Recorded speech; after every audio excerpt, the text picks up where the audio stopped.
Good morning, comic book fans. Welcome back to Comics in 5 Minutes. I am your ever-loving host, Shorty. And after reviewing the Batman thing a few years ago, it's time for Superman. And before we get into it, there's a matter of bias that's going to come into this one. Simply put, Donner's 78 Superman movie is one of the greatest superhero movies ever made. Although, if you put like money on it, if I'd rather watch Batman or Superman, it would kind of depend on my mood.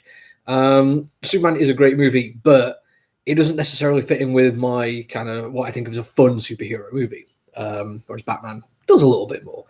And also, Christopher Reeve, unfortunately no longer with us, is, I think, in my opinion at least, Superman. That's not to say that other people haven't played him, and when you look at the amount of people who have played Batman or Joker or Spider-Man, people have like a favorite, and that makes perfect sense.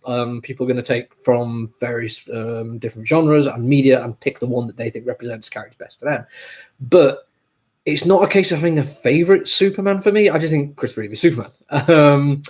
I should watch the new TV series. Apparently, the new guy Tyler is actually pretty good, but I've not watched it yet. So, with all that up front, what do I think about the comic book adaptation? Is it necessary? Is it worth reading? Should it even exist? And I've got to say, I did enjoy it. And there's a few reasons why. And first place comes down to the artwork. It is the same kind of simple line work that I was not very positive about in the Batman comic book. But in this one, I feel like it makes more sense. Batman has a kind of, especially the Tim Burton Batman has like a really over-the-top gothic kind of feel to it. And simplifying the lines down for that one, I think, did it a disservice. It didn't feel like it was in that world as much. Whereas Superman is in Metropolis, which even in 1978 was the city of tomorrow. And Superman being the traditional classic four-color superhero, feels like that kind of simple, bold line work is far more appropriate. You are going to get through a lot more comic book without as much effort, which is fine. But the pacing of the story works to that advantage. There's not as much time for characterization you do it this way, but the characterization they do is all spinning off Christopher Reeve's portrayal of Superman, which is already well established over several movies. And as I say, he is literally the person I think of when I think of Superman. And it's not just that, it's his personification when it comes to Clark Kent as well. People smarter than me have said when it comes to why Superman was able to hide his identity for so long behind a pair of glasses and a hat, it comes down to a twofold reason. Number one is because Superman didn't wear a mask, so nobody thought he was anybody else. There's no reason to look into, like, well, who is his secret identity? Because whenever you need him, he was there. He was always Superman. The other one is it's not just the glass and the hat. It's everything about Clark Kent. He basically hunkers himself down. He's clumsy, cumbersome, keeps his head bowed a little bit. Eye contact is minimal. And all that comes across in Reeve's performance quite effectively.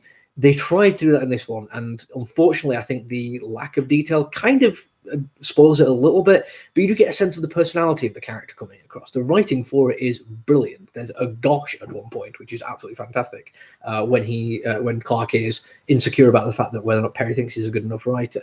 And then when he's talking to Perry, it's all gosh shucks kind of stuff. But not in any way that I'd feel is kind of like belittling to an individual character or a place or a time. It feels like it's authentic to the character they're actually putting on the page and what's on the screen. But then you get to the Superman side of things, and it goes a little bit more action. They introduced a Brainiac robot, which made me chuckle a little bit because it looks far better than I think anything would have done if they'd put it into a 78 movie without, I think, maybe going Harryhausen-esque and stop motion animationing the thing. But when you get to the fight scene of it, there's a couple of genuinely nice moments where they use the art and storytelling really well together. First off is this one where you get a sense of Superman's strength and his easygoing strength. There's no huge dynamic movement in these three panels. It is just Superman standing up and letting the thing know that he's bigger and stronger than he thinks he is. Not totally big and strong, because he then gets thrown through several buildings, or into a building, several rooms. I've seen this kind of thing done before in comic books, and I quite like it. It's a nice way of showing movement and time passing within static images, which is something I love to talk about. One of my things about this one is doesn't have the character go through the rooms. If you look, what's being destroyed is the guttering between the panels. And I think that is an excellent choice. It just adds a little bit something else to it to show what is possible with an art style which is a little bit more simple. If you had them crashing through walls, there would be more debris and more detritus, and I think that kind of would overwhelm a simple look that they're going for.